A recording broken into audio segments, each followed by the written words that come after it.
Boa noite, É desse Amos. jeito, camarada. É a idade? Isso não está funcionando, é por causa da nossa Ele me idade? escuta? Estou te Como escutando. Teles. Beleza? Tudo ótimo com você. Tranquilo. Bom, então o pessoal já deu um sinal ok aqui, então acho que Vamos dá pra embora, gente então. começar. Até que enfim, né? Quase 24 20 minutos. corajosos, é. Quase 20 minutos depois. Bom, pessoal, boa noite. A gente vai dar início aí mais uma live organizada pelos professores, né, do curso de Engenharia de Materiais da Universidade Federal dos Vales do Jequitinhonha e Mucuri. Bom, eu já até comentei com o pessoal aqui antes de entrar, Adriano, Uhum, é que eu não sou muito adepto dessas mídias sociais, né? Então, uhum, a gente acaba apanhando um pouco. Mas nesse momento crítico, né, que a gente está vivendo, você tem uhum. uma ferramenta aí que está mostrando ser bastante útil no sentido de a gente conseguir levar informação de qualidade para os nossos alunos. Com certeza. Na semana passada, a gente teve uma live com o engenheiro de materiais, o Braulio Salomão de Oliveira, lá da UFSCar. Uhum. Ele falou do mercado de trabalho, né, de engenharia de materiais. E hoje, pessoal, a gente tem aqui mais um engenheiro de materiais. Ele também é ipatinguense, lá da região do Vale do Aço, assim como eu, assim como o convidado da semana passada, o Braulio. Então, hoje, nós vamos falar com o engenheiro de materiais Adriano Alex de Almeida. E o tema de hoje é sobre o perfil do engenheiro de materiais dentro da indústria. A gente vai ter uma visão aí um pouco mais prática com a ajuda aí do nosso amigo Adriano. O Adriano estava falando da questão de não estava dando certo por causa da nossa idade, né? A gente está ficando velho, Adriano. Então, o Adriano ele é meu amigo desde 1994. Boa parte desses alunos nem era nascido ainda, Adriano. A gente estava aprendendo a ler e escrever. É. Eu estudei com ele desde a primeira série, então a gente fez ensino fundamental, a gente fez ensino médio e a gente fez o ensino superior. A gente entrou junto no mestrado, a gente passou lá na USP de São Carlos, mas ele acabou optando por ir para a USP lá da capital.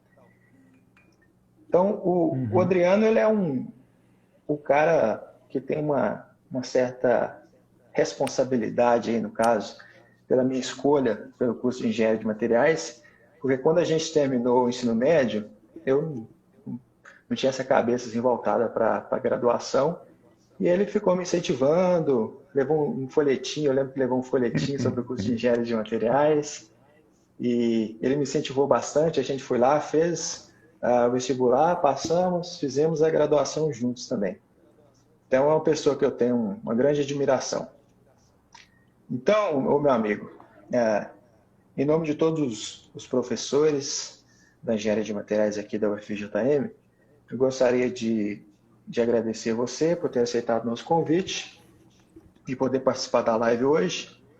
E tenho certeza que você vai contribuir aí com com o seu conhecimento. Então, eu gostaria que você se apresentasse melhor e contasse para a gente aí um pouquinho da sua trajetória profissional. Perfeito. Bom, boa noite a todos. Boa noite, Amos. A gente é da época que bicicleta era diversão ainda, né? É, Verdade. Bom, é um prazer estar falando com vocês hoje, contar um pouco dessa experiência, né, sobre como trabalha, como é ser engenheiro na indústria, né, como é ser um engenheiro de materiais na indústria.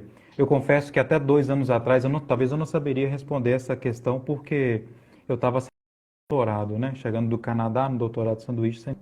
Como a Moses havia dito para vocês, eu sou formado em engenharia de materiais, né, somos contemporâneos. É, Nessa área de engenharia de materiais. No final do meu curso, eu fui para São Carlos fazer um trabalho, né, de conclusão sobre compósitos. E foi eu e o Amos junto para São Carlos, né, fazer esse trabalho sobre compósitos. É, Só que depois eu acabei tendo afinidade mais para a área de materiais metálicos, o Amos acabou abraçando essa área de compósitos, é onde que os caminhos, né, eles se bifurcaram e cada um foi trabalhar numa área diferente.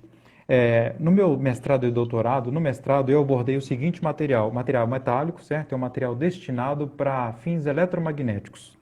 Certo? Para que serve esse material que eu estudei no mestrado e no doutorado? Esse é um tipo de material que vai dentro do motor elétrico, esse motor que a gente tem em casa, seja um motor de geladeira, motor de, motor de liquidificador, até o motor de um carro híbrido, como o Toyota Prius, né, que utiliza lá um aço muito específico para a fabricação do motor. E um outro aço também que eu englobei um pouco no meu mestrado e doutorado é o aço destinado a transformadores. Desses que a gente vê em cima do poste quando passa de carro, certo? E até dos maiores que a gente não vê, porque muitas vezes estão em estações, em subestações elétricas, estações de distribuição, são os transformadores de potência. O que a gente vê em cima do poste é o de distribuição, certo? Então, basicamente, eu trabalhei com esse tipo de material, tanto no meu mestrado e no meu doutorado. No mestrado foi mais o tipo aplicado em motor e no doutorado foi mais no micromagnetismo que envolve esses materiais, tá? Então surgiu a oportunidade naquele momento, eu fui para o Canadá. A intenção lá da gente no Canadá, eu passei um tempo lá fazendo doutorado de sanduíche na McGill, certo? A intenção lá era tentar enxergar dentro desse material um negócio que a gente chama de domínio magnético. Esse tal de domínio magnético é nada mais do que a orientação da nuvem eletromagnética do átomo, certo? Então a gente, no material metálico, né, ferromagnético, como é o caso do ferro, lá dentro a gente tem umas estruturas chamadas de domínios magnéticos, bem parecida com o grão, certo? O grão a gente vê fisicamente, né, o grão ali, a gente pode tocar no grão, etc. A gente consegue fazer medidas, inferir algo sobre o grão do metal, né? Esse tal de domínio magnético é algo um pouquinho mais complexo, mas a gente infere bastante coisa também. Ele é responsável pela qualidade desse material, tá? Então, eu voltei do Canadá, né? Concluí lá, defendi o meu doutorado lá na USP, certo? E comecei, aí então eu fui para o mercado de trabalho, né? Checar as opções que eu tinha naquele momento. Eu tinha até então trilhado um caminho para ser acadêmico, certo? Porque né, a gente sabe que a gente passa por um país com momentos altos e baixos, né? Então a gente, como engenheiro, como profissional, tem que estar preparado para qualquer tipo de adversidade, certo? O país está em baixa, você tem que ter alguma carta na manga como profissional. Em alta, você tem que também estar preparado e disponível para o mercado. Eu acabei entrando na Aperam. A Aperam abriu um processo seletivo para pesquisador, certo? Era um pesquisador da área que eu já tinha feito doutorado e mestrado. Então você pode pensar, obviamente você entrou lá porque você fez doutorado e mestrado na área. Não. Havia eu acho que a gente começou no dia mesmo da seletiva, né? Éramos 32, mas eu acho que a inscrição foi mais de 300 ou 400 pessoas. Então eles tinham um leque muito aberto. Então vocês observam o seguinte, que quando o mercado está ruim, você tem que estar muito bem preparado, porque a escolha, né, o nível sobe, as pessoas começam a escolher mais. É natural isso, né? Quando a gente, é, quando a gente tem maior poder de escolha, a gente vai trabalhar esse poder de escolha, certo? Então isso é natural do mercado.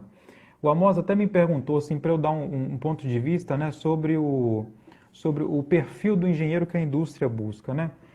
Hoje em dia, estando trabalhando na indústria já há 2 anos, no centro de pesquisa, se eu pudesse dizer para vocês assim, qual que é o perfil que a indústria busca? Eu diria como hoje o industrial, né, um engenheiro, um pesquisador de um centro de pesquisa, a gente busca, além de tudo, proatividade, certo? É o primeiro quesito que a gente vai olhar quando chega um candidato, alguém para conversar, para um estágio, para uma vaga de emprego. Eu acredito que é a proatividade. Pelo menos assim eu considero, caso eu tenha que escolher. Ô, Proatividade. Adriano, Sim. então, justamente, eu sempre venho falando com meus alunos essa questão da proatividade. Porque às vezes a gente passa algumas coisas, eles ficam meio que enrolando e tal. Uhum. E eu sempre falo, gente, vocês têm que, ó, tem que ser proativo, tem que correr atrás. Porque a gente sabe que na indústria, a chefia, ou o que seja, eles não estão a fim de ficar mandando ninguém fazer nada. Você já tem que ver o que você tem que fazer e tem que correr atrás. Então, você que é um engenheiro, trabalha como pesquisador dentro dessa empresa, que é uma empresa multinacional. Uhum. Do seu ponto de vista, a principal, Uma principal das principais características, né? característica, Qualidades, ou qualidades aí do engenheiro seria proatividade. a proatividade. Os problemas nas indústrias, em todas as indústrias, né, são os montes, entendeu? E você não existe mais essa coisa de ficar mandando você fazer aquilo, fazer. Você tem que ser proativo. Você tem que assumir o problema, encará-lo como se fosse seu e resolvê-lo, entendeu? Inclusive nas indústrias hoje em dia, eu acredito que uma boa parte delas existem competências para te avaliar com relação à sua proatividade, né? O quanto você é capaz de dar um resultado sem ser cobrado por ele, ou mesmo antes de ser cobrado por aquele resultado. Você tem que chegar com um problema, mas já com algumas diretrizes ali, algumas soluções ali para aquele problema. Exatamente.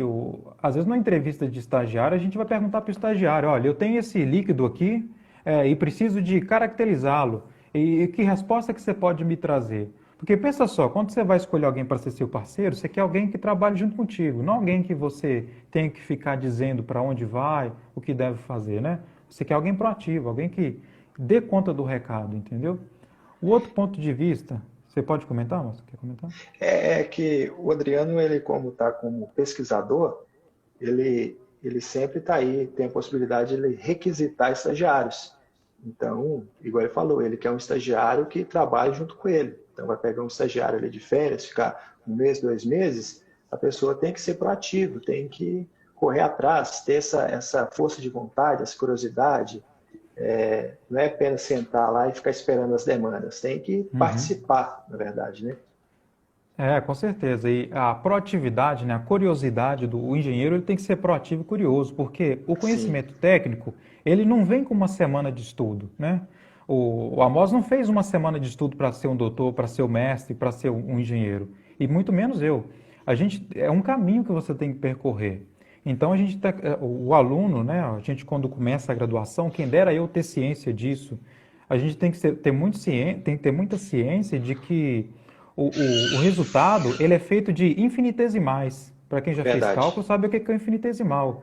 Você não vai fazer somatórias contínuas, não. Você não vai dar grandes pernadas no conhecimento. É Infelizmente, o, não tem como. é o que eu falo com eles, Adriano. Até eu tenho uma certa metodologia que eu uso com meus alunos.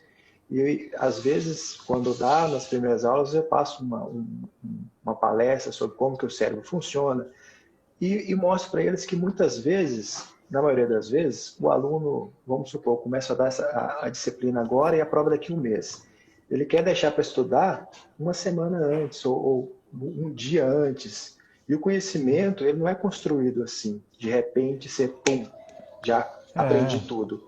É coisas mesmo de degrauzinho, a cada dia você aprende um pouco. Assim também as competências. Você tendo força de vontade, você entra como estagiário numa empresa, você vai conseguindo ali, chamando a atenção pela sua proatividade e vai seguindo e vai subindo de níveis de hierarquia uhum. dentro da empresa. E isso tudo através da força de vontade, proatividade de cada um.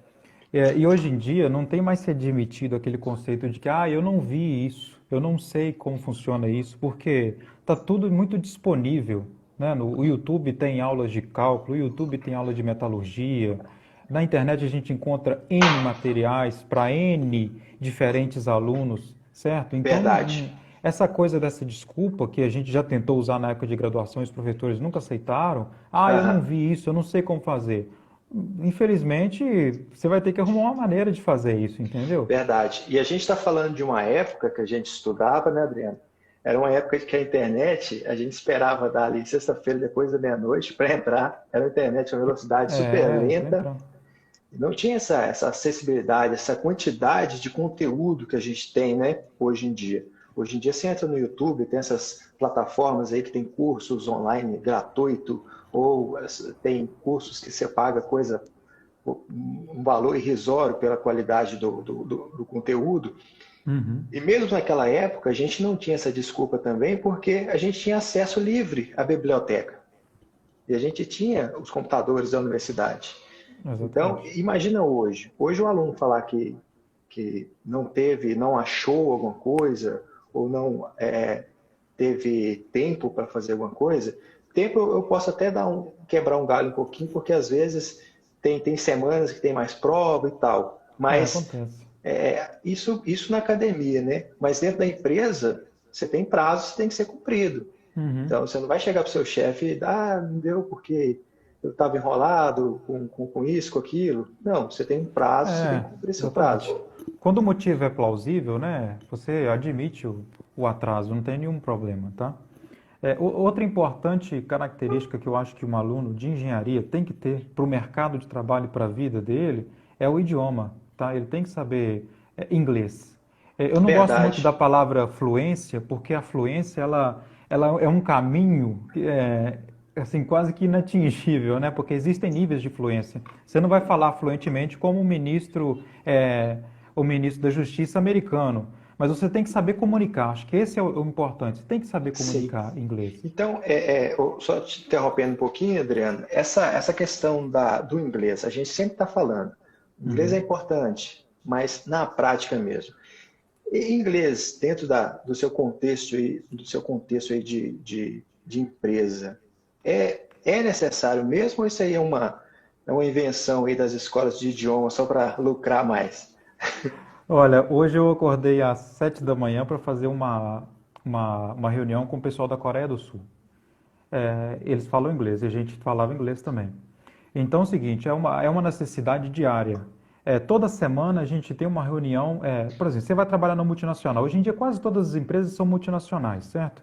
O que você mais vai fazer é reunião técnica, ou uma reunião de follow-up, ou que seja uma reunião de um projeto, em inglês. Esse é o idioma universal. Não? Quando eu entrei para trabalhar, eu achei o seguinte, vou usar muito o inglês. Mas eu subestimei a quantidade do muito, porque eu uso o inglês praticamente toda semana, entendeu? Uhum. E nós que já trabalhamos na área, né, como a Amós é doutor, a gente já tem doutorado, até mesmo os engenheiros sabem o seguinte, artigo técnico, artigo científico, informação técnica, né, o filé mignon, o suprassumo técnico, ele está em inglês, certo? Verdade. Você vai ter que saber ler um pouco de inglês. Então é o seguinte, na indústria o inglês é extremamente essencial, ok? Seja desde manuais técnicos simples em inglês até uma comunicação principalmente com o cliente, com o fornecedor, com outro pesquisador de outra área que você tem que ligar para comprar um equipamento, um insumo, qualquer coisa é inglês, tá? Você precisa de E, um inglês. e na sua opinião, não falar inglês pode fazer um engenheiro perder aí uma boa oportunidade? Olha, assim, é até pesado falar isso, porque eu não sou do RH, mas eu acredito que se o engenheiro não souber falar inglês, dificilmente ele vai conseguir concorrer a uma vaga, dependendo da empresa, né? Porque pensa só, a multinacional precisa de contratar o sujeito para construir um novo plástico para uma caneta, certo? O plástico está Uhum. vindo lá da Alemanha para cá. E como é que esse sujeito vai fazer para comunicar com o pessoal da Alemanha para informar um erro no carregamento, um erro no plástico, cadeia polimérica e tal? Então é muito necessário, sabe? É um conselho que nós tivemos na graduação, todos os professores aconselhavam, aprendam Sim. inglês, certo? Na nossa época não tinha o YouTube como é vasto hoje em dia de canais de inglês, nós tínhamos que pagar um curso aí em Uptime e tudo mais. Eu acabei aprimorando Isso. até mais ainda quando eu fui para o Canadá, porque foi uma oportunidade. Geralmente era curso presencial, você tinha que ir lá, ficar Curso uma horinha lá presencial, com a, você tinha com a que ir lá, turminha. você Hoje em tinha que dia você pagar tem aí 3 os mil cursos. reais, 4 mil reais, Isso, caros. Hoje em dia está verdade. muito mais acessível, entendeu? Isso. Hoje você tem os podcasts, você tem os cursos online, você tem Você esses baixa uma série, aplicativos. começa a ver a série, exatamente. Tem essas plataformas de streaming, né? Tem o Netflix, né? Que são o mais comum aí. Então você Exatamente. coloca a legenda, coloca o áudio. Assim, é É, que eu falo com meus alunos, pelo menos um pouquinho por dia dá para estudar. Não tem essa desculpa. Que com seja 5 certeza, minutos, que seja com 10 certeza. minutos. É a mesma coisa que eu falo também, a questão da leitura. Então, eu incentivo, na medida do possível, olha, vocês sempre precisam ler mais, porque a questão do inglês é importante. E o português? Ele continua sendo importante também? O que você nos fala sobre isso? Não, isso é extremamente importante. Eu acho que quando a gente recebe um engenheiro, você espera um relatório técnico digno, né? Com acentuação legal, com uma vírgula que não separe o sujeito do verbo, etc., entendeu? Provavelmente todo mundo já apanhou com isso um pouco, né? Com certeza. Eu também já apanhei muito com isso. Mas assim, é igual eu falei, o conhecimento, ele é uma caminhada, certo? Você vai construir infinitesimais. Amanhã você vai aprender um pouquinho de português, um pouquinho de inglês. Ninguém sabe tudo a todo momento, isso é natural, tá? Não é para Isso. desanimar ninguém, mas é para vocês se agarrarem, terem garra, que é o seguinte, que o mercado de trabalho, né? Seja o público, principalmente o público, então, seja o privado, ele é cruel, certo? Só vai passar na prova o melhor, entendeu? Só vai passar na seleção o que apresentar o melhor, o que a indústria espera como melhor. Não adianta, né? Ah, minha história é tal, minha história é linda, minha história não é tão... Não tem isso, entendeu? Sim. E para chegar nesse patamar, para ser melhor, é uma caminhada longa e tem que ser percorrida a cada dia. Essa questão Isso. do português mesmo, ah, eu, Adriano, igual eu falei, a gente fez escola pública. Então a gente sabe que o ensino público, ainda mais dependendo de algumas escolas, ele deixa a desejar. Então a gente foi para a graduação. Eu saí da graduação com um português muito ruim. Então hoje eu vejo é, é, alunos com uma certa dificuldade em português, eu me vejo nessa situação lá no passado. Mas quando eu fui fazer o mestrado, pegou muito essa questão do português, e eu agradeço muito ao meu ex-orientador, né, o professor Rocco, que é um cara muito culto, e teve muita paciência comigo na questão da escrita. Ele praticamente me ensinou a escrever a Uhum. parte científica, né, a linguagem científica. E eu coloquei uma meta para mim que eu lia de 10 a 20 páginas de livros de literatura, qualquer tipo de livro, fora da questão técnica. Aham. Era Machado de Assis, autores brasileiros e tal. Eu lia 10 a 20 páginas por dia. Eu li em média um livro por mês. Então eu fiz isso durante muitos meses. Então isso ajudou Interessante. bastante e, e eu sempre tive essa curiosidade, quando eu coloco alguma coisa na cabeça, eu pesquiso a fundo. Então eu quis também melhorar a dicção. Então eu lembro que tinha Uhum. alguns exercícios, era um exercício que eu colocava assim e lia para melhorar a articulação, falar bem, porque eu sei que não só na questão acadêmica, na profissão como professor, no mercado de trabalho, você vai participar de reuniões, você vai apresentar um projeto, você precisa vender uma ideia, então você tem que falar, ter uma dicção boa, ter um português, falar um português correto, escrever bem. Então, o inglês é Uhum. importante, é muito importante, mas o português também. É. Igual o Adriano certamente participa de O várias português reuniões aí. é o seu primeiro cartão de entrada, né? Quando você chega na indústria para fazer uma entrevista, uma seleção competitiva, é o seu primeiro, é a primeira imagem que a indústria vai ter de você, que os recrutadores irão ter, vai ser o português, certo? O português, a sua dicção, o que que você vai falar na hora, a maneira de você se portar na entrevista é importantíssimo também, né? Quando você está buscando uma oportunidade. O inglês acaba vindo até depois, apesar de não ser Uhum. menos necessário, mas a primeira coisa que eles vão tentar notar é a sua capacidade de arguir uma ideia, de defender uma postura, né? E para isso você tem que ter um bom português, você tem que ter um vocabulário legal. É claro o seguinte, que durante o dia a dia, né, quando a gente está conversando com os colegas e tudo mais, não precisa de utilizar todos aqueles vocábulos maravilhosos e lindos que a gente utiliza para escrever no relatório. Né? A gente tem que ter também, porque senão ninguém aguenta, né? Mas assim, Vai ser o no, chato da turma, né? vai ser o chato da turma, Sobretudo, né? Doravante, não é Entretanto, necessário. todavia. Não. Aí a gente pode usar o mineirês mesmo, né? O nós, é. Então não tem problema, não. Verdade. Hum, Ô, Adriano, você hum. comentou aí sobre postura. Você sabe que em algumas disciplinas minhas, eu coloco, na questão da avaliação, coloco um seminário. Aham. E durante o seminário, eu sempre cobro aí dos meus alunos não só o domínio do conteúdo, ele tem que ter objetividade, tem que adequar dentro do tempo, e uma da questão avaliada é a questão da postura.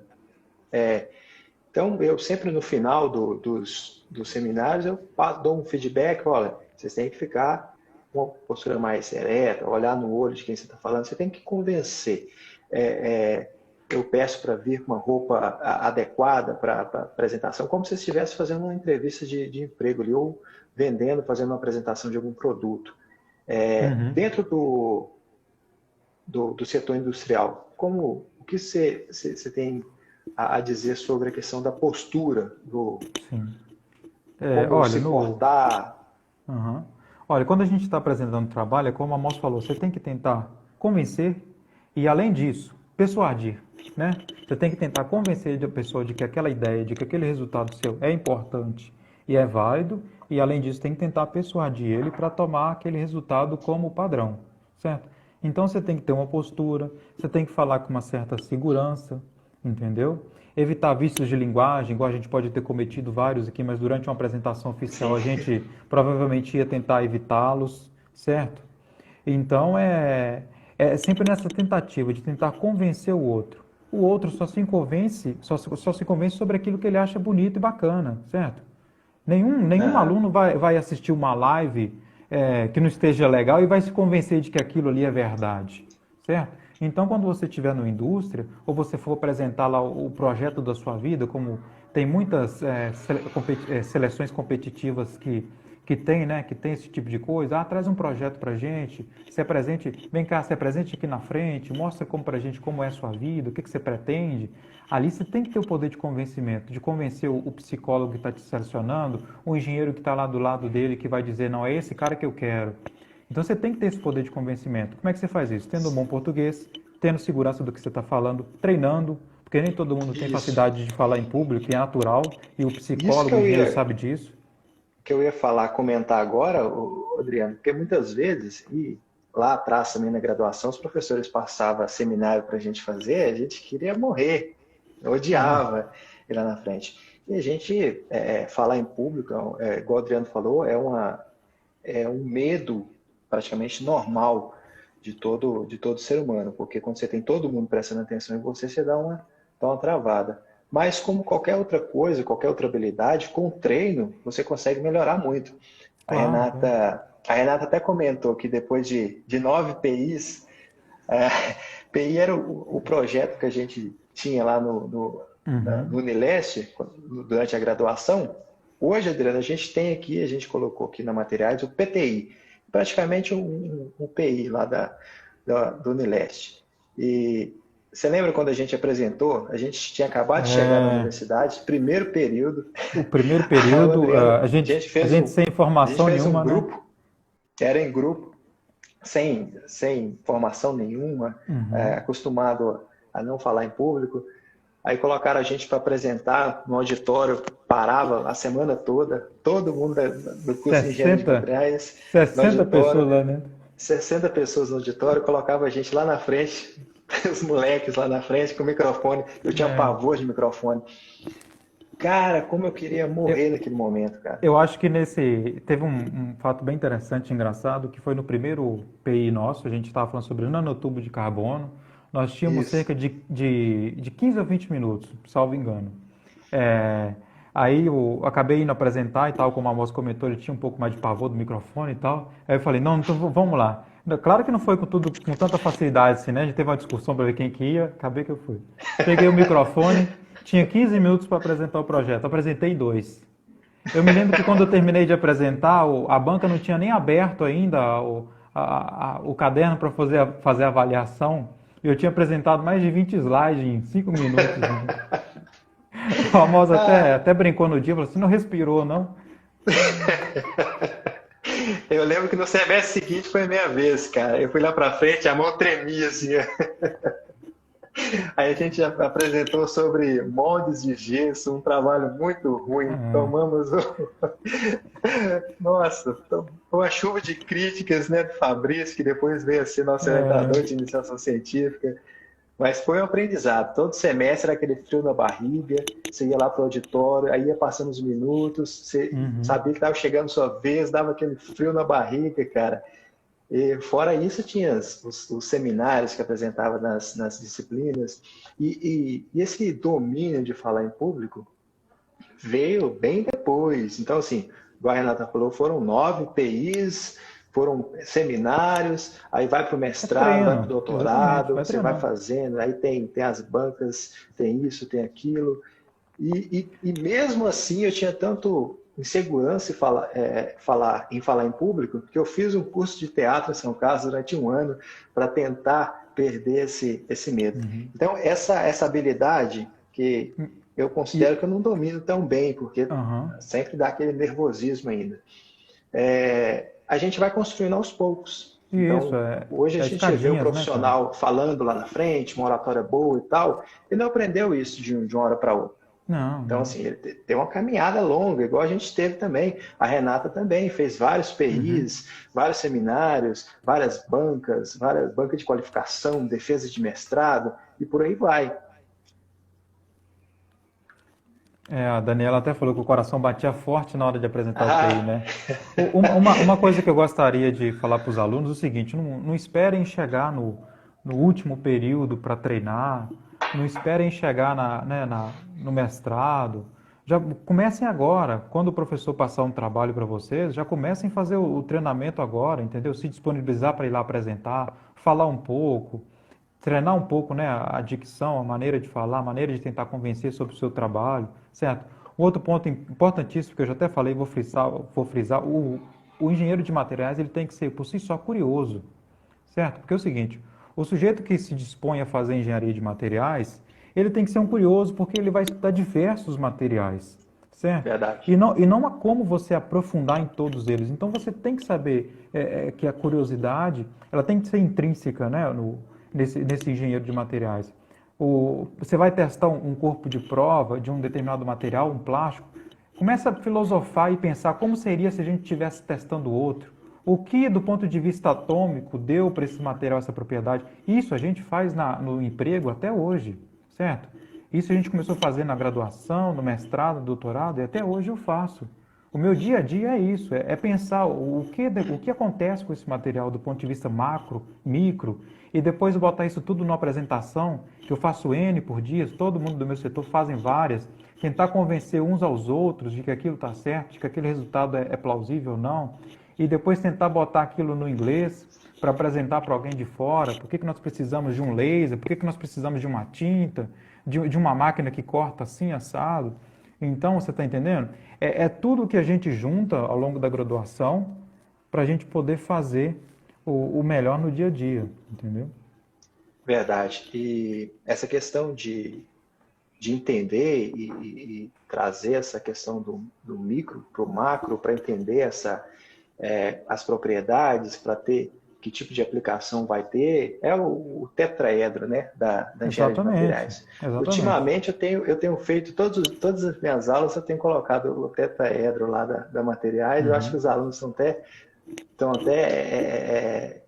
já estão ficando com raiva já, que toda vez eu coloco lá para fixar isso na uhum. cabeça dos alunos.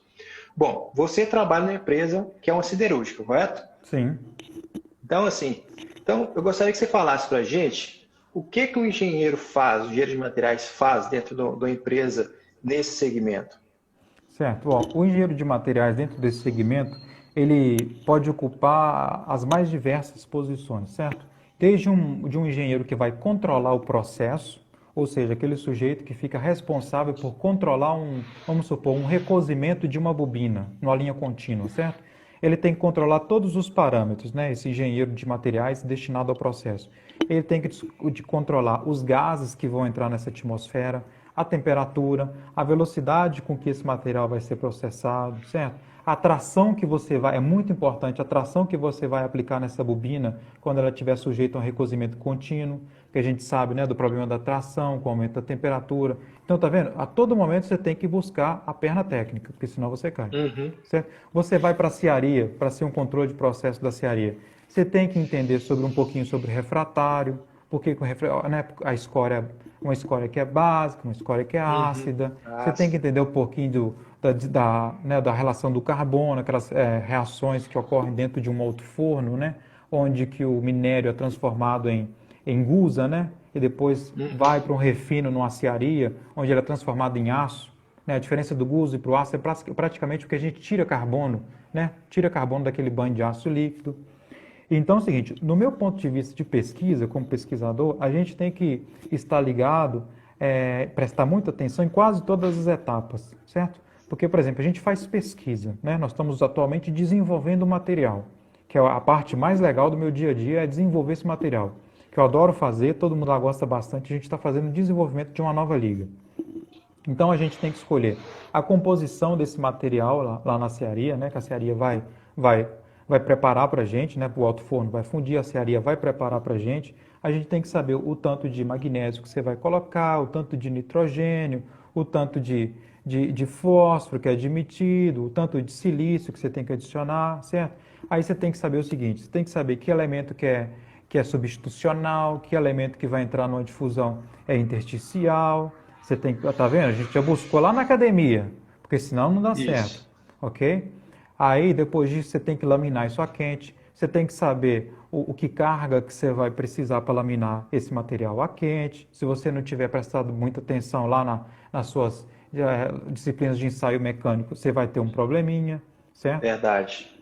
Você tem que Ensaio mecânico, prestar processamento de materiais metálicos. processamento de materiais metálicos, o processamento de materiais cerâmicos, que você tem que saber que tipo de refratário que você vai recomendar para a empresa comprar para colocar dentro do forno.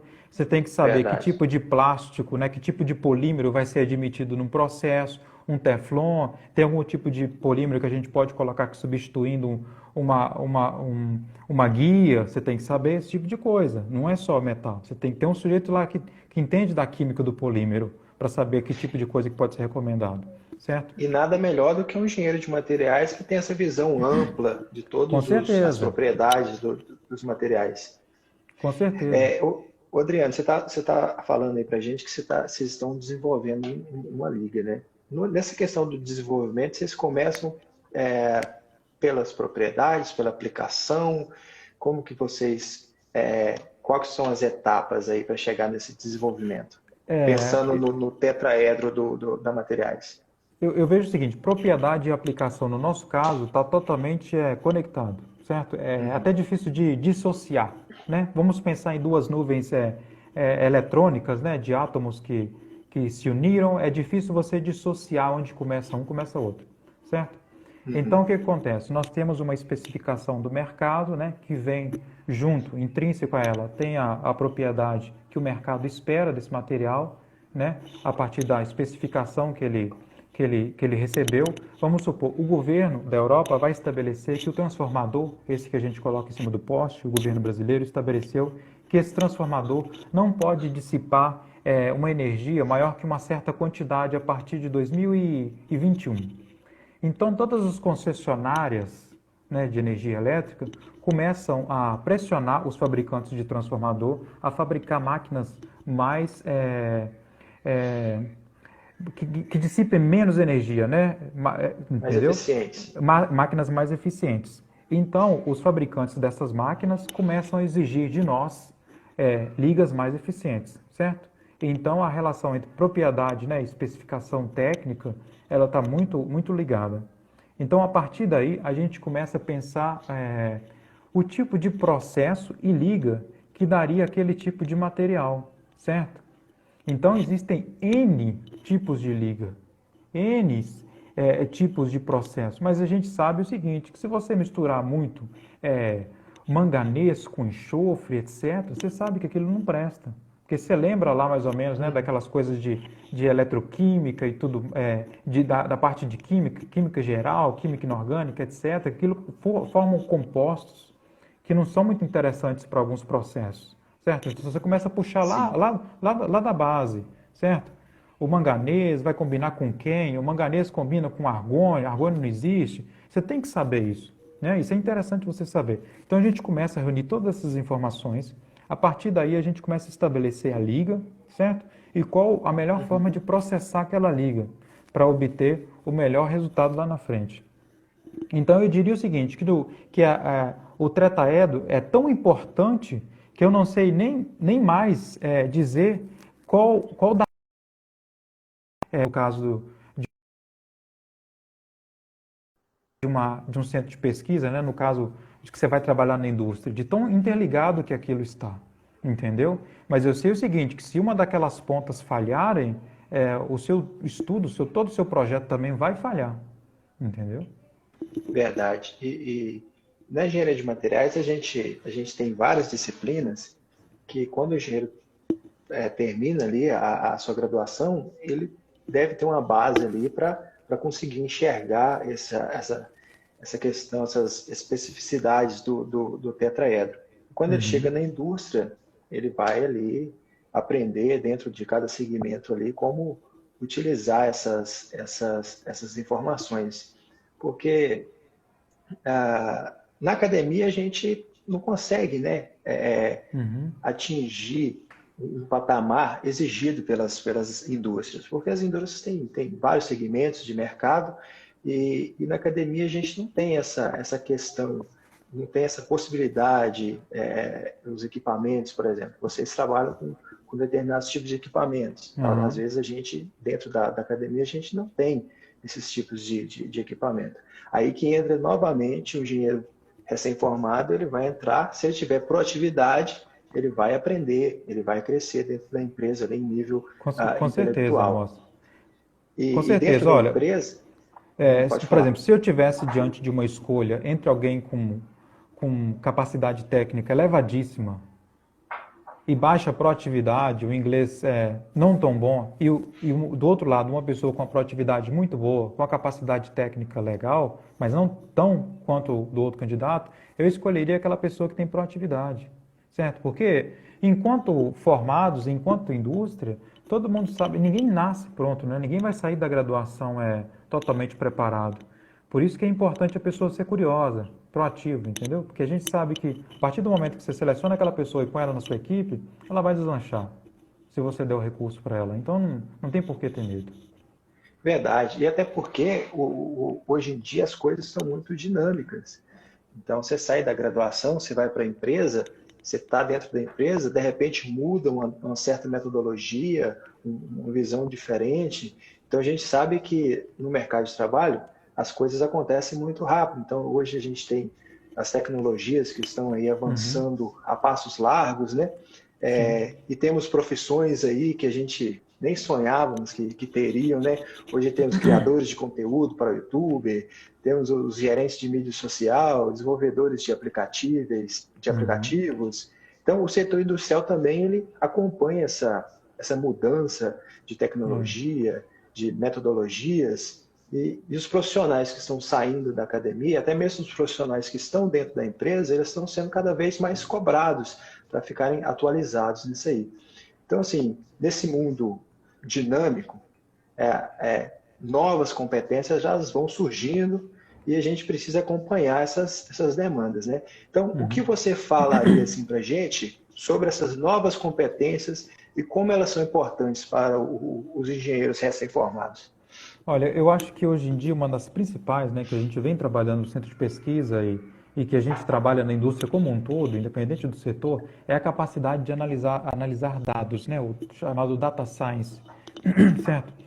Isso é uma ferramenta que eu acho que o engenheiro, ele é interessante o engenheiro ter. Ele não precisa de ser formado em estatística ou em data science, mas ele tem que ter essa habilidade em trabalhar com a nuvem de dados, saber, é, saber quantificar aquilo, saber tirar informação dessa nuvem de dados. Porque é o seguinte, nessa indústria atualmente que a gente vive, né, a brasileira meio 3.0, 4.0, nós temos sensores e medidores a cada etapa do processo. Então você está medindo a quantidade de hidrogênio, você está medindo a quantidade de gás que você está gastando, você está medindo uma perda magnética, você está medindo tudo. Então aquilo tudo vem para você num banco de dados imenso. Tão imenso que costuma travar o seu computador. Imenso. Aquele Excel imenso, cheio de bancos de dados. Você tem que, a partir dali, saber limpar aquela base de dados, saber colocar aquilo numa curva normal, você tem que saber plotar aqueles dados, dizer se existe uma correlação, se existe uma tendência, certo? O que você pode excluir, o que variável que não impacta no seu processo. Então você tem que ter essa habilidade em trabalhar com essa nuvem de dados, essa nuvem de informação, e ela vem crescendo cada vez mais. Sensores, medidores, onde vocês não podem imaginar. fornecendo dados a cada instante, a cada segundo, certo? Eu, por exemplo, tenho uma planilha aqui que eu obtenho a cada segundo, quando eu faço a execução dessa planilha, a cada segundo eu obtenho mais de 200 sensores diferentes, né, que me dão informações a cada segundo. Então, ao longo de um processo, de uma bobina, por exemplo, que vai durar em torno de 3 horas, se eu captar a cada segundo uma linha com mais de 200 sensores, eu vou ter uma quantidade imensa de dados. Então, você tem que sentar, começar a elaborar as técnicas, né? Uma coisa bem interessante também essa coisa do belt, né? O green belt, yellow belt, green belt, black belt, são ferramentas muito utilizadas na indústria. Elas dão uma base de estatística muito boa para a pessoa poder trabalhar na indústria, mas eu acho que essa coisa do data science, tem até alguns cursos online que são disponíveis, com preço até acessível, acho que é Udemy Academy, deve ter uns, alguma coisa assim, de data science, que te ajuda a trabalhar esses resultados da indústria, porque a indústria tem um problema e uma solução ao mesmo tempo. Ela tem resultados, tem dados demais, tem resultados demais. Você colhe resultados a cada segundo, muitas vezes muito mais do que você necessita. Então você tem que ter habilidade para poder limpar essa base de dados sua. Depois, em conjunto com essa habilidade de fazer essa limpeza, né, do ponto de vista do data science, você tem que ter o seu perfil técnico, porque você muitas vezes é enganado pela ferramenta. Então você tem que ter que, por exemplo, aquela coluna de carbono que apareceu ali, ela não tem nada a ver, ela foi um ruído do sensor. Então você tem que ter você tem que mais uma vez recorrer ao que você aprendeu na academia, né? Do ponto de vista de engenharia de materiais, metalurgia e qualquer tipo de engenharia. Mas se você tem habilidade e foi treinado né, se propôs a ser treinado, a fazer esse curso, a aprender por si só esse tipo de ferramenta, eu acho que isso hoje em dia é muito importante, é muito bem-vindo, sabe? É algo assim que eu tenho para mim. Se eu for selecionar um estagiário, vai ser uma coisa que eu vou pensar em perguntá-lo: você tem habilidade em receber vou falar para ele de uma forma bem geral. Vou te mandar uma base de dados imensa e preciso que você faça uma limpeza nessa base de dados para mim. Você tem essa capacidade? Você conseguiria fazer? Então, eu acho que esse é uma das habilidades importantíssimas na indústria hoje em dia, que é essa capacidade de analisar essa massa de dados que a gente vem gerando com a indústria 4.0, etc. E a tendência é cada vez mais, né? Cada vez mais informações dentro de um processo. Então, é bom aí a gente já pensar nisso aí. E até já entrando numa próxima pergunta, que eu acho que já até meio que respondeu isso aí, mas talvez eu não consiga ver aí como que a gente possa encaixar. O que nós, como professores, podemos incluir nas nossas metodologias aí para incentivar os estudantes a atuarem dentro da indústria? Cortou a amostra, poderia repetir? O que nós, professores, podemos incluir dentro das nossas metodologias para incentivar e até ajudar esses alunos aí a atuarem dentro da indústria? Olha, eu acho que o projeto interdisciplinar é ótimo, tá? Ele é excelente porque você começa a fazer algo além do que, né, o banco da universidade te propõe, que é sentar e assistir uma aula, né? Aquela coisa muitas vezes até meio mórbida e tal.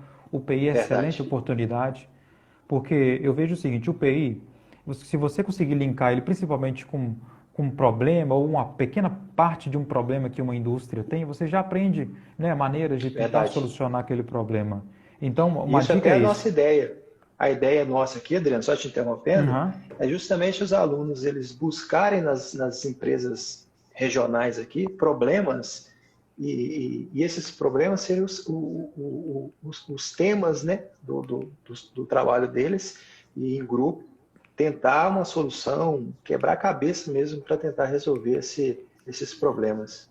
Isso é isso. Isso é engenharia prática, engenharia do dia a dia, né? Que todos nós estávamos sujeitos no mestrado, doutorado, dentro da indústria. É como resolver um determinado problema, isso é importantíssimo. Se você já chega lá apresentando numa entrevista ou na indústria, onde que você esteja procurando uma vaga, apresentando né, o seu portfólio de soluções que você trabalhou, isso é excelente, entendeu? Nós, muitas vezes a gente vai procurar um estagiário de nono período, né, no final da graduação, Ele conta para a gente dessa experiência que ele teve com projetos interdisciplinares. E aí a gente consegue, na hora, entender a capacidade do cara de resolver um problema. Então, esse projeto interdisciplinar, eu acho que é muito importantíssimo. O outro ponto muito importante é visitas, né, técnicas à indústria, certo? Eu acho que faz o curso serviço, eu acredito assim, né? O curso vem para o RH, apresenta isso é legal, sabe? Você também tem essa oportunidade de trazer a sua turma para mostrar para eles, olha, o que é a indústria, né? A indústria é assim, assado, assim se faz o vidro, assim se faz uma extrusão, etc. Acho que isso é muito importante, aproxima o curso, aproxima o aluno, né, da indústria. Eu acho que esses dois são grandes, são grandes chaves, né, para a aproximação e para melhorar a inserção do egresso no ambiente, no mercado de trabalho, né? E sem contar que eu acho que esses pequenos treinos que os alunos fazem de apresentação, né, dicção, a maneira de se portar durante a apresentação, gente, isso é importantíssimo. Estou falando isso aqui mais de uma vez, isso é importantíssimo. Se eu for entrevistar um estagiário que chegou lá, o sujeito já senta na cadeira parecendo que foi derrotado. Eu nem conversei com o cara ainda, entendeu? O cara já entra desanimado. Eu fico até Com o com ombro medo de conversar caído, com o cara. cabisbaixo. Com ombro caído, cabisbaixo. Às vezes o cara não sorri, não, sabe, não interage bem. Às vezes o cara é um gênio. Mas como é que eu vou Sim, saber? Certo? Como é que você vai informar que você é um gênio? A indústria precisa. Como é que você vai informar? A melhor maneira de se informar é a maneira que você vai proceder lá na hora. Então é isso, Amos. Eu acho que um projeto interdisciplinar é importantíssimo, né? Esses estágios industriais, então, são excelência, são de excelência, sabe? Visitas industriais, acho que vale muito a pena essas visitas técnicas, certo? O que a gente fez até pouco na graduação, né? Senti muita falta disso depois. Acho isso muito verdade. importante. Eu fui conhecer um raio-x, de fato, quando a gente fez uma visita à área da Aperam. A gente viu o que era o Isso. raio-x, para que servia, Aham. certo? MEV. O MEV, exatamente. Então lá você vai ver o uso disso no dia a dia. Então eu falei, o PI, né, a visita técnica, né, o estágio é muito bom. E esses cursos que aparecem de postura, de proatividade, isso é muito importante. Que E eu acho que tem a um universidade. monte gratuito pelo YouTube, tem um Um monte. monte gratuito pelo YouTube. E o hábito de leitura em inglês e falar inglês e escrever em português é importantíssimo também. Eu acho que dentro da graduação vocês vão ser submetidos, né, à necessidade de ler artigos científicos, então eu acho que é muito importante. Acho que esses são os caminhos assim que eu vejo no momento, né, que talvez sejam mais tangíveis à universidade no momento agora. Acho que são esses. Bacana demais, Adriano. Bom, cara, pô, foi bom demais conversar com você hoje. Igualmente. A gente, acho que já deve ter uns 50 e poucos minutos de live. A gente começou um pouquinho atrasado, mas foi bom demais, cara. Eu espero a gente Uhum. possa falar mais, porque esse projeto das lives, ele surgiu agora, né, durante essa pandemia, essa ausência de contato físico, Aham. acabou que surgiu essa ferramenta aí de fazer essas lives, mas esse projeto já está sendo escrito como um projeto de extensão. Foi uma iniciativa do professor Erenilton, que está acompanhando aqui, Uhum. e nós, professores, vamos ajudá-lo aí a escrever esse projeto, e com certeza vai continuar. Então, assim, mesmo a gente voltando, eu acredito que esse tipo de ferramenta ele veio para ficar. Então, a gente sempre Legal, vai estar legal. trazendo os profissionais, e eu já faço um convite futuro aí, com uma próxima oportunidade, você está falando de um outro assunto, sobre um assunto mais específico aí da sua pesquisa, Claro, um assunto que adoraria. você ache que seja mais Uhum. interessante para a gente. E já adiantando aqui para o pessoal, para os alunos, o Adriano ele demonstrou interesse aí em fazer workshops, né, Adriano? Futuramente aí, Eu acho que online. seria bem interessante, né, a gente utilizar dessa ferramenta, online ou presencial, sabe? Para trocar essa experiência entre indústria e academia seria bem legal.